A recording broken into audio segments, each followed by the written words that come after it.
So हे friends, तर बघा मी आज रात्री चालले आहे मुंबईला आणि सॉरी मुंबईला नाही, नाशिकला. आणि वा वा वा वा वा वा बघा इकडं फ्रेंड्स काय चाललंय हिचं. मस्त मोबाईल बघत बसली. बघू काय बघत बसली मोबाईल मध्ये.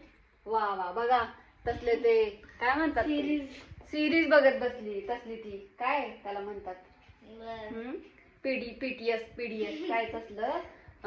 अरे इंग्लिश मीडियम मध्ये पेपर जवळ आली आहेत आणि ही अभ्यास करायचं सोडून ही असलं ती ही बघत बसली वेब सिरीज. काय वाटतं का हिला?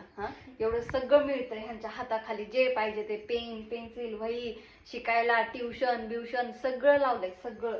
आणि ही बघा काय वाच म्हणलं तर वाचता येत नाही, लिहिता येत नाही. इंग्लिश मध्ये एक दोन शब्द नीट धड बोलता येत नाही ना, धड ऍक्टिंग करता येते ना, वाचता येत नाही, लिहिता येत नाही. आणि खुशाल मोबाईल बघत बसली. लोक अनपड म्हणून लोक शिव्या घालतील, अनपड कुठली म्हणून. अरे हाय वेळ तर शिक, हाय वेळ तर लिही, हाय वेळ तर वाच. अनपड बघा एवढ्याशा लेकरांना इंग्लिश येते बोलता. इंग्लिश आपण अनपडच राहिलोय. चला जाऊ द्या, ब्लॉग बनवायचा होता मला.